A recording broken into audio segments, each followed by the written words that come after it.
और मैं इस समय त्रिपुरा से बाहर हूँ, बिहार के गांव में, जहां से जुड़ना मुश्किल हो रहा था, लेकिन किसी तरह जुड़ा। और विषय भी बहुत ही महत्वपूर्ण है।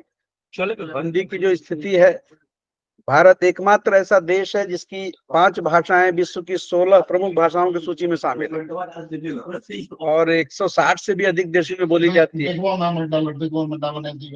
सैकड़ों देश हैं जहां विद्यालय या विश्वविद्यालय स्तर पर पढ़ाई जाती है।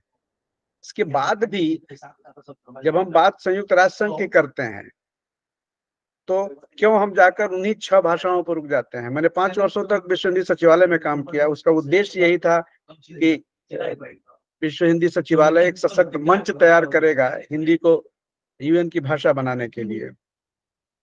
और 1945 में तो संयुक्त राष्ट्र संघ की आधिकारिक भाषाएं 4 थी। अंग्रेजी थी, रूसी थी, फ्रांसीसी थी, चीनी थी। और ये भाषाएं अपनी विलक्षणता या ज्यादा बोले जाने के चलते संयुक्त राष्ट्र की भाषाएं नहीं बनी थी।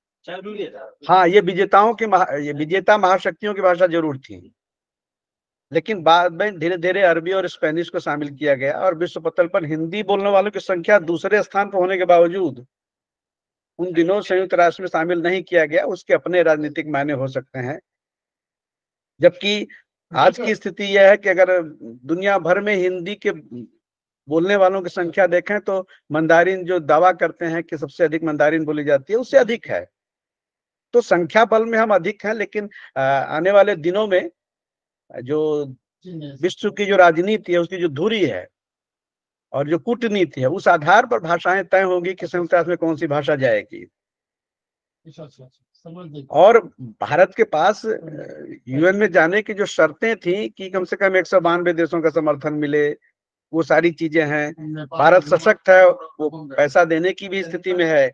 लेकिन संयुक्त राष्ट्र में हिंदी को आधिकारिक भाषा बनाने के लिए, जैसे योग दिवस के लिए प्रस्ताव लाया गया था, वैसे ही 129 देशों की सहमति अनिवार्य होगी और ये सहमति बन भी जाएगी। और जब बनेगी तो वहां की जो धारा 51 है उसमें संशोधन करना होगा, जिसकी चर्चा तत्कालीन विदेश मंत्री स्वर्गीय सुषमा स्वराज जी ने सदन में चर्चा की थी। और संयुक्त राष्ट्र के सभी जरूरी कामकाज और सूचनाओं को अगर आप देखें तो आजकल हिंदी, बांग्ला और उर्दू में भी जारी किए जाते हैं। ट्विटर पर है, अरबी, चीनी, अंग्रेजी, फ्रेंच, रूसी, स्पेनिश के अलावा। लेकिन 2 ही आधिकारिक भाषाएं हैं, अंग्रेजी और फ्रेंच। आज भी अन्य भाषाओं में पूर्ण रूप से काम नहीं होता वहां सचिवालय का, संयुक्त राष्ट्र संघ का। और बहुभाषावाद के जो बुनियादी मूल्य हैं और संयुक्त राष्ट्र के बुनियादी मूल्यों में गिने जाने की कम से कम शुरुआत तो हुई है। और वर्ष 1918 से ही भारत संयुक्त राष्ट्र के वैश्विक संचार विभाग के साथ साझेदारी कर रहा है, जिसका लक्ष्य हिंदी भाषा में संयुक्त राष्ट्र की पहुंच को बढ़ाना और दुनिया भर में हिंदी बोलने वाले लोगों को जोड़ना। संयुक्त राष्ट्र की वेबसाइट पर आप जहां देखें, इंटरनेट मीडिया सब में हिंदी समाचार के रूप में भी हिंदी को अपना रहे हैं। समाचार की भाषा हिंदी कह लीजिए आप। और आगे लड़ाई लंबी होगी, ठीक है, लेकिन जहां तक भारतीय भाषाओं का प्रश्न है तो वो हिंदी, बांग्ला और उर्दू बोलने वालों का कुल योग अगर किया जाए तो हम मंदारिन से बहुत आगे जाते हैं। और एक भारतीय भाषा को हमें कम से कम स्वीकार करना होगा। और आज हिंदी दिवस के अवसर पर कम से कम अगर ये हम व्रत लें कि भारत अपनी जो राजभाषा की नीति है उसे संपूर्णता में स्वीकार करे, और आज नहीं तो कल किसी एक भारतीय भाषा को पूरे देश की संपर्क भाषा के रूप में स्वीकार करना होगा। आधिकारिक रूप से तो है, लेकिन व्यवहारिक रूप से नहीं है। और वह केवल राजभाषा बनाने से नहीं होगा, बल्कि उसे व्यवहार की भाषा बनाना होगा, संचार की भाषा बनाना होगा, व्यापार की भाषा बनाना होगा। और जहां तक हिंदी की स्वीकृति का प्रश्न है तो अब आप देखिए कि दुनिया के तमाम देशों में, संयुक्त अरब अमीरात की राजधानी अबू धाबी चले जाइए, वहां ये अदालतों की भाषा तीसरी भाषा के रूप में इसको महत्व मिल रहा है और सम्मान भी मिल रहा है। भारत की स्थिति थोड़ी अलग है, लेकिन उससे हम बाहर निकले। दुनिया में जब हम जाते हैं और देखते हैं कि हिंदी की स्थिति, तो हमें दुनिया में बेहतर स्थिति दिखती है और भारत में वो स्थिति नहीं है। और आधिकारिक भाषा बनाने में सबसे बड़ी जो बाधा है संयुक्त राष्ट्र में, उस बाधा को दूर किया जा सकता है, ये कोई बड़ी समस्या नहीं है। लेकिन जब हिंदी संयुक्त राष्ट्र की भाषा बन जाएगी तो उससे वैश्विक राजनीति और कूटनीति में क्या असर पड़ेगा, ये महत्वपूर्ण बात है। और उसके लिए जो भी बदलाव लाने की जरूरत है, संविधान में यूएन के संशोधन करने की बात है, सारे संशोधन होंगे। लेकिन यह प्रस्ताव संयुक्त राष्ट्र में केवल कुछ भाषाओं की आधिकारिकता से मुक्त एक बहुभाषी विश्व के आगे बढ़ाने की दिशा से लिया जाना चाहिए। वो जो 5 देशों का जो पंच महाभूत है, उनका जो वर्चस्व है यूएन में, उसको खत्म करने की जरूरत है। और जब तक हम बहुलतावादी और बहुभाषिकता नीति को एक एक तरह से स्वीकृति नहीं दे पाएंगे, तब तक बात नहीं बनेगी।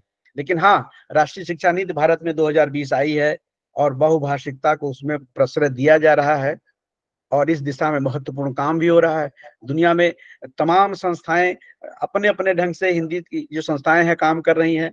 मैंने तो विश्व हिंदी सचिवालय में काम किया और विश्व हिंदी सचिवालय की जो अपनी यात्रा है, जिसे हम संकल्प से सिद्धि की ओर कहते हैं या सीकर से सागर की ओर कहते हैं, नागपुर के एक प्रस्ताव के बाद और 2001 में सचिवालय का स्थायी कार्यालय मॉरिशस में हो जाता है और 2008 से आधिकारिक रूप से 11 फरवरी 2008 से विश्व हिंदी सचिवालय काम करने लगता है।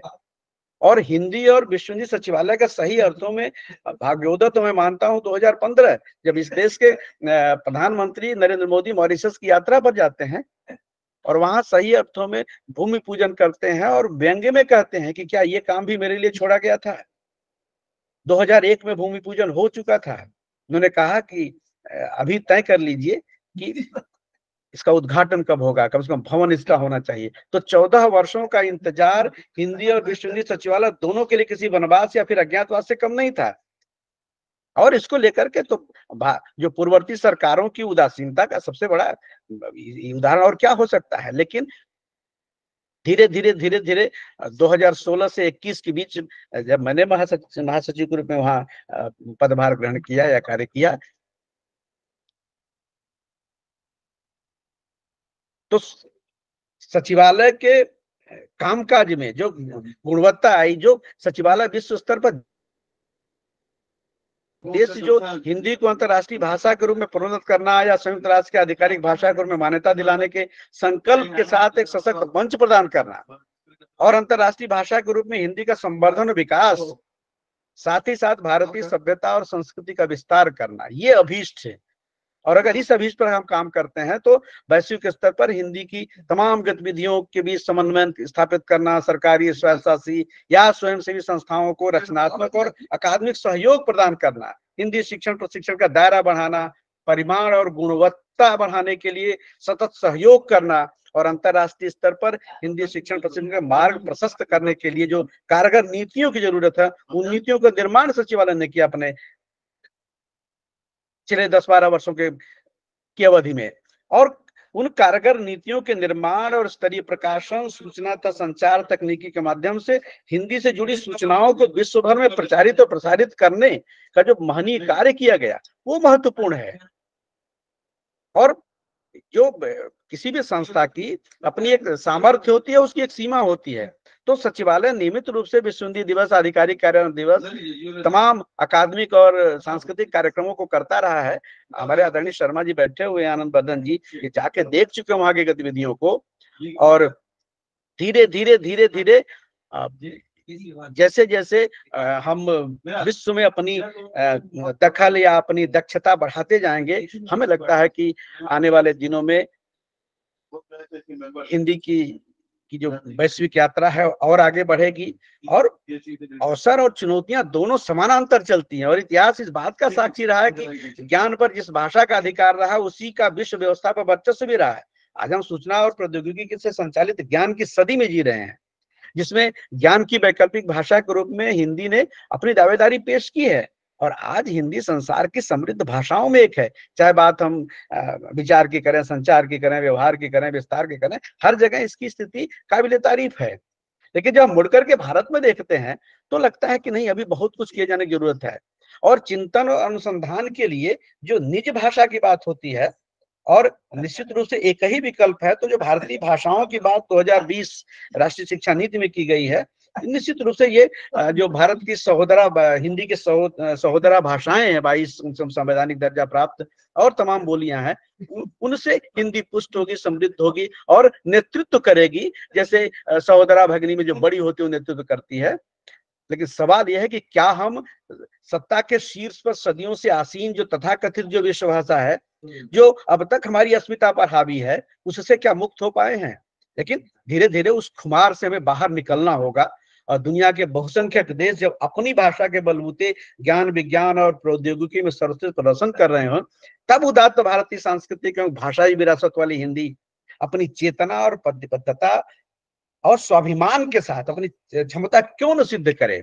और रही होगी पिछली 3 सदियां पश्चिम के नाम या पश्चिम के वर्चस्व की साक्षी रही होंगी, लेकिन 21वीं सदी अगर जानी जाएगी तो भारत के नाम से जानी जाएगी। ये शुभेच्छा अपनी बराबर रही है। और भारत की जो अर्थव्यवस्था तीव्रगामी हुई है, विश्व बाजार में आने वाले दिनों में इसकी जो भूमिका महत्वपूर्ण रहने वाली है, निश्चित रूप से हिंदी वैश्विक भाषाई विकल्प के रूप में उभरेगी। दुनिया में भारत की जो उभरती पेशेवर युवा शक्ति है, जब दुनिया के बड़े बड़े समृद्ध देश बूढ़े हो रहे हैं, युवाओं की संख्या घट रही है, हमारे यहाँ उभरती पेशेवर युवा शक्ति एक एसेट के रूप में काम करती है। और इसने हिंदी की हैसियत को ठोस जमीन और बड़ा आकाश दिया है। और हिंदी तो आज मेरा मानना है कि प्रौद्योगिकी के अश्वमेध के घोड़े पर सवार है और विश्व विजय की ओर चल रही है और विश्व जनमन की आशा आकांक्षा के अनुरूप। और मैं तो मानता हूं कि हिंदी बिल्कुल उदार मना है, एक सक्षम विकल्प के रूप में सार्वभौमिक विस्तार और स्वीकृति को प्रामाणिकता प्रदान करने की दिशा में सतत अग्रसर है। आज हिंदी के वैचारिकी एवं समृद्ध शब्द संपदा ज्ञान विज्ञान प्रौद्योगिकी सहित अन्य तमाम विधाओं को मुखरित कर रही है। और आज मैं तो कहता हूं कि हिंदी के अच्छे दिनों के आगाज हो चुके हैं भाई। हिंदी अपनी वैचारिकी की महायात्रा कई पड़ावों को संस्पर्श करते हुए ज्ञान की कई धाराओं को अपने भीतर समेटे हुए निरंतर बह रही है। और आज बदले हुए परिवेश में हिंदी ने अपने परंपरागत आवरणों से बाहर निकलकर एक वैश्विक पहचान भी बनाई है। और इसकी क्षमता भी यही है, उसकी झोली में जो गिरता है निखर कर बाहर आता है वो हिंदी का हो जाता है। पिछले कुछ वर्षों में भाषा के विकास को नए कीर्तिमान स्थापित किए गए हैं, वो हिंदी की अपनी अपनी शक्ति है। और वैश्विक हिंदी विचार संचार और संवाद की मशाल लेकर के अग्रिम पंक्ति में खड़ी हो, हम यही चाहेंगे। क्योंकि इसकी आधुनिकता न तो उधार की है न तो आयातित है, इसमें विश्व मानव की उपस्थिति है, ये जो इसे विशिष्ट बनाती है। ये सहजता का कहीं त्याग नहीं करती बल्कि दूसरे को सहभागी बनाती है। और इसमें स्व का भाव है, पर का भाव नहीं है। और विमर्श के तमाम गवाक्ष अगर खुलते हैं तो उसका नेतृत्व हिंदी करेगी। और ये सारी क्षमताएं इसे सहज रूप से विश्व भाषा के रूप में प्रतिष्ठित करने के लिए पर्याप्त हैं।